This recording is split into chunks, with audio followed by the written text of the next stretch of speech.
नमस्कार दर्शकों, आज के कार्यक्रम में हम देश दुनिया में विज्ञान के कारण समाज और लोगों के जीवन में इससे हुए विकास और भय को लेकर चर्चा करेंगे और साथ ही जानेंगे कि क्या आध्यात्मिक ज्ञान विज्ञान से भी श्रेष्ठ है। तो चलिए शुरू करते हैं आज की विशेष पड़ताल। वर्तमान युग वैज्ञानिक उन्नति और आविष्कारों का युग है। चारों ओर प्रकृति और मानव दोनों पर विज्ञान की विजय कायम हो चुकी है। पिछले कुछ दशकों में विज्ञान, तकनीकी खोजों और शोध कार्यों ने मानव समाज के विकास में एक अहम भूमिका निभाई है। विज्ञान ने मानव जीवन को ऐसी अनेक नई खोजों से अवगत कराया है जिनके द्वारा कठिन मानव जीवन को सरल और उन्नत बनाने में बहुत मदद मिली है। विज्ञान ने मनुष्य को प्रत्येक क्षेत्र में सुविधाएं और नई उपलब्धियां दिलाई हैं। विकासशील विज्ञान मानव को महामारियों, बीमारियों और अनेकों प्रकार की प्राकृतिक आपदाओं से बचाने और सुरक्षा प्रदान करने में भी मददगार साबित हुआ है। विज्ञान दुनिया भर में तेजी से फैल रहे अपराधों को रोकने में भी मददगार साबित हुआ है। विज्ञान ने ही परिवहन तथा संचार के साधनों द्वारा हमारे जीवन को एक नई गति दी है। पूर्व में संदेश के आदान प्रदान के लिए धीमी डाक व्यवस्था थी, जिसमें कई दिनों व महीनों तक का समय लग जाता था। वहीं आज पल पल अपडेट देती सोशल मीडिया है, जिसकी बदौलत हर एक व्यक्ति के पास सूचनाएं तुरंत पहुंच जाती हैं। वर्तमान समय में हमारे जीवन के लगभग प्रत्येक क्षेत्र में विज्ञान की उपस्थिति दर्ज है। हम अपनी जीवन शैली को उस अनुरूप ढाल चुके हैं जहां से इन विज्ञान के साधनों के न होने की कल्पना करना भी अब कठिन है। विज्ञान पर हमारी निर्भरता इस कदर बन चुकी है कि हमारे दैनिक जीवन में वाहन, mobile phone, internet, computer, laptop, iPad, Bluetooth, headphone, TV, संचार के अन्य साधन आदि एक अभिन्न हिस्सा हो गए हैं। इसी के साथ अंतरिक्ष में भेजे गए उपग्रहों की मदद से हमने प्रकृति के स्वभाव तथा मौसम के मिजाज को नजदीक से समझने में सफलता अर्जित की है और ये अपने आप में मानव समाज के लिए बहुत ही बड़ी कामयाबी है। न केवल पृथ्वी बल्कि चंद्रमा, मंगल, बुध और अन्य ग्रहों, उपग्रहों तथा अंतरिक्ष के रहस्य को बारीकी से जानने और समझने में हमारी जानकारी का स्रोत अब विज्ञान ही है। अनेक असाध्य बीमारियों का इलाज विज्ञान द्वारा ही संभव हो पाया है। आज आधुनिक चिकित्सा पद्धति इतनी विकसित हो गई है कि अंधे को आँख, कोढ़ी को काया, बांझ को संतान, नपुंसकता का इलाज और अपंग को अंग मिलना भी संभव हुआ है। इसके अलावा कैंसर, टीबी, हृदय रोग जैसे भयंकर जानलेवा रोगों का इलाज विज्ञान के माध्यम से हो पा रहा है। मनुष्य के प्राणों की रक्षा के लिए हर संभव प्रयास किए। शिक्षा के प्रचार एवं प्रसार में विज्ञान ने महत्वपूर्ण योगदान दिया है। विज्ञान के द्वारा शिक्षा के क्षेत्र में अद्भुत कार्य किए गए हैं। टेलीविजन, रेडियो, इंटरनेट तथा कंप्यूटर ने शिक्षा को सरलता से समझने में अद्भुत कार्य किया है। छापखाने के आविष्कार ने पुस्तकों के प्रकाशन द्वारा ज्ञान की नए आयाम स्थापित किए हैं। आज कंप्यूटर, मोबाइल फोन और टैबलेट आदि शिक्षा के अभिन्न अंग बन गए हैं। विज्ञान की मदद से उन्नत हुआ कृषि क्षेत्र। आज की कृषि पूरी तरह से वैज्ञानिक आविष्कारों पर आधारित है। अनेक प्रकार के उर्वरक, खाद, कृत्रिम जल व्यवस्था, बुवाई तथा कटाई आदि के आधुनिक उपकरणों एवं कीटनाशक दवाओं ने खेती को सुविधापूर्ण और सरल बना दिया है। विज्ञान की सहायता से नदियों से नहरें निकाली गई हैं तथा नलकूप लगाए गए हैं। सूखाग्रस्त क्षेत्रों में इन नहरों द्वारा सिंचाई कर उन्हें फसलों से लहलहाते क्षेत्रों में बदल दिया गया है। विज्ञान के अन्य पहलू। कलयुग के इस आधुनिक और तकनीकी काल में वर्तमान के मानव विज्ञान की उपलब्धियों और सुखों को भोग रहे हैं, किंतु वे इसकी क्षमताओं के साथ साथ इसकी सीमाओं से भी भली भांति परिचित हैं। निसंदेह मानव जीवन के लिए विज्ञान एक वरदान से कम नहीं है, मगर इसका एक दूसरा पहलू भी है। एक तरफ विज्ञान के कारण रोगियों का इलाज संभव हुआ है। कृत्रिम अंग प्रत्यारोपण जैसी तकनीक से लोगों के जीवन को बचाया जा रहा है, तो वहीं दूसरी ओर विज्ञान ही नित नई बीमारियों का जनक तथा जीवन भक्षण का साधन बन रहा है। विज्ञान ने जहां मानव जीवन को लाभान्वित किया है, वहीं दूसरी ओर इससे समाज को अनेक हानियां भी हुई हैं। सुविधाजनक उपकरणों ने आज मानव को कमजोर बना दिया है। यंत्रों के अधिक उपयोग के कारण बेरोजगारी बढ़ गई है। नवीन वैज्ञानिक प्रयोगों ने संपूर्ण प्राकृतिक वातावरण को दूषित कर दिया है। प्रकृति को बुरी तरह से प्रभावित कर क्षति पहुंचाई है। कई बड़े कारखानों और उन्नत उद्योगों में मानव की जगह अब मशीनों और रोबोटों ने ले ली है। यही कारण है कि देश दुनिया में आज बेरोजगारी का स्तर अपनी चरम सीमा पर है। विज्ञान की भेंट परमाणु और परमाणु के प्रयोग की भेंट चढ़ रहा मानव। दूसरी ओर परमाणु और वायु युद्ध के भय ने मानव को भयभीत कर रखा है। विज्ञान के प्रभाव से ही मानव अपने आप को शक्तिशाली और सर्वे सर्वा समझकर परमात्मा से दूर हो गया है। वो भौतिकवादी और स्वार्थी हो चुका है और उसमें विश्व बंधुत्व की भावना लुप्त हो गई है। वैज्ञानिक आविष्कारों की निरंतर स्पर्धा आज विश्व को एक ऐसे खतरनाक मोड़ पर ले आई है जहां परमाणु तथा हाइड्रोजन बम विश्व शांति के लिए खतरा बन गए हैं और इसके प्रयोग से संपूर्ण विश्व का विनाश संभव है। जापान के हिरोशिमा और नागासाकी शहर विज्ञान के अभिशाप की एक जीती जागती तस्वीर है। ये तो महज कुछ दशक पहले प्रयोग हुए परमाणु बम का छोटा सा नजारा है, जबकि वर्तमान में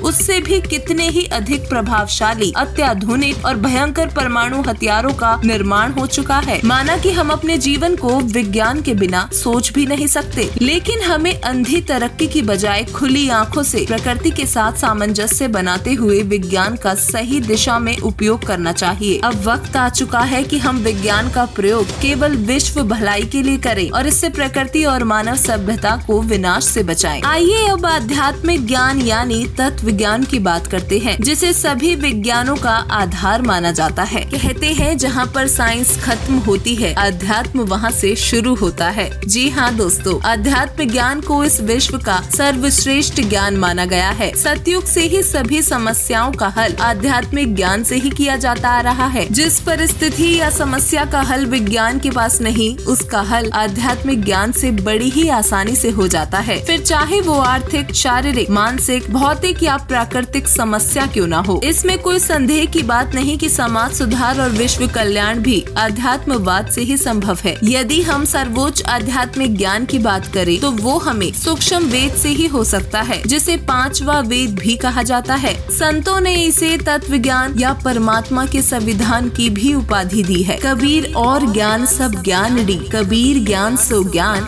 जैसे गोला तोप का करता चले मैदान। पूर्ण परमात्मा कबीर साहिब जी द्वारा बताया गया अद्वितीय तत्व ज्ञान इस विश्व का सर्वश्रेष्ठ ज्ञान है। तत्व ज्ञान से सभी विज्ञानों का सार बड़ी ही आसानी से समझा जा सकता है। ऐसा निर्मल ज्ञान है, निर्मल करे शरीर, और ज्ञान मंडलीक है चकवे ज्ञान कबीर। वर्तमान समय में ऐसा अद्भुत अजय ज्ञान केवल जगत गुरु तत्वदर्शी संत रामपाल जी महाराज जी के पास ही है। संत रामपाल जी महाराज अपने अमृत सत्संगों में बताते हैं कि विज्ञान की आड़ में आकर आज मानव भगवान को भूल चुका है। कलयुग में विज्ञान भी परमात्मा की ही देन है। परमात्मा चाहे तो अपनी दी हुई चीज कभी भी वापस ले सकता है, यदि हम उसका दुरुपयोग करते हैं तो। विज्ञान मनुष्य को परमात्मा ने सिर्फ और सिर्फ परमात्मा को पहचानने के लिए दिया है। साइंस के भरोसे रहने वाले विश्व के सभी भाइयों और बहनों से निवेदन है कि विज्ञान से भी परे इस अद्भुत आध्यात्मिक तत्व ज्ञान को समझें और परम तत्वदर्शी संत रामपाल जी महाराज जी से नाम दीक्षा लेकर अपना कल्याण करवाएं। धन्यवाद।